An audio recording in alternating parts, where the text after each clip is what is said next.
यान अपने उद्दिष्ट दिशा का निर्धारण करते हुए अपने मिशन को पूरा करने के लिए अग्रसर है। We are 111 seconds into the flight. यहाँ इसकी पुष्टि हो चुकी है। द्वितीय चरण का प्रज्वलन शुरू हो चुका है, जो कि L110 चरण है।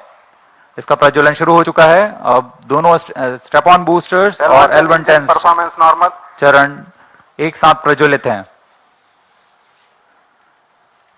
The L110 stage and the two S200 boosters.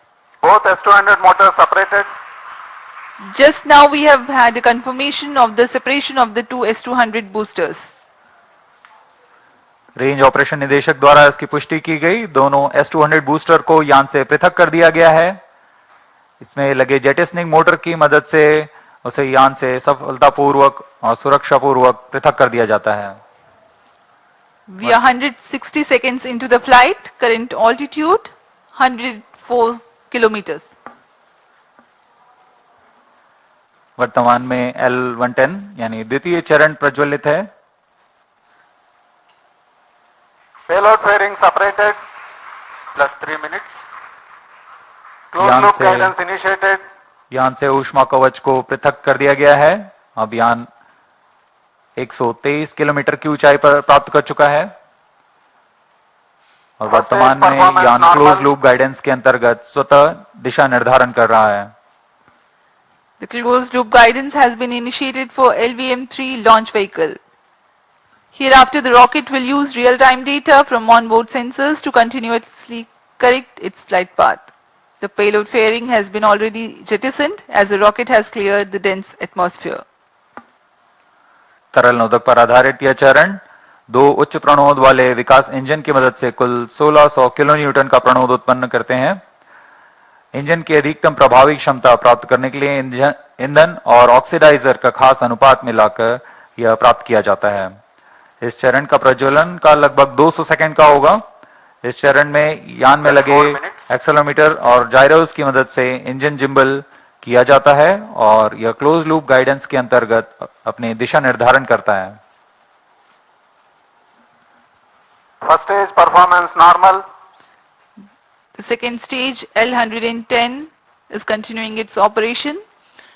The two Vikas engines together generating 1600 kilonewton thrust. The tracking station at Shah Sriharikota continues to track.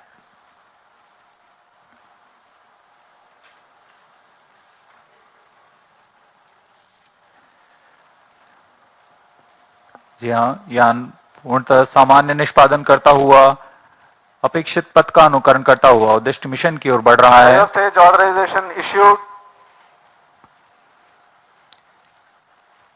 तृतीय चरण यानी क्रायो स्टेज चरण को अनुमोदित कर दिया है।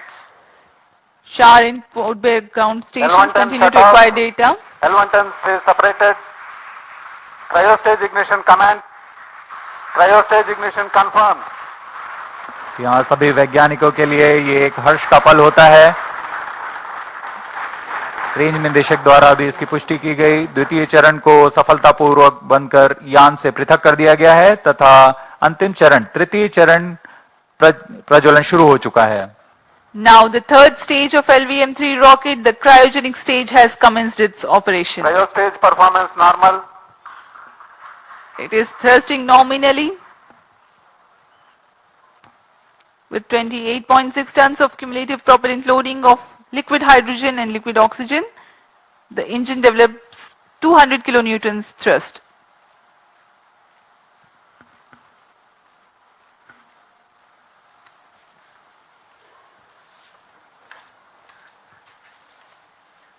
LVM-3 रॉकेट के ऊपरी चरण जो कि क्रायोजेनिक अपर स्टेज कहलाता है, क्योंकि इसमें क्रायो ईंधन लिक्विड हाइड्रोजन तथा लिक्विड ऑक्सीजन का प्रयोग होता है। यह इंजन गैस टरबाइन की मदद से लगभग 200 किलो न्यूटन का सामान्य प्रणोद उत्पन्न करता है। इस चरण का कार्यकाल 648 सेकंड का होगा। इस चरण का व्यास 4 मीटर तथा ऊंचाई 13.5 मीटर की होती है। इस चरण में दिशा निर्धारण के लिए इंजन जिम्बल कंट्रोल और रिएक्शन कंट्रोल सिस्टम्स का प्रयोग किया जाता है।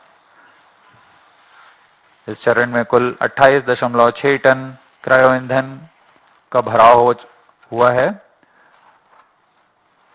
और यह अपनी उद्दिष्ट कक्षा की ओर अग्रसर है।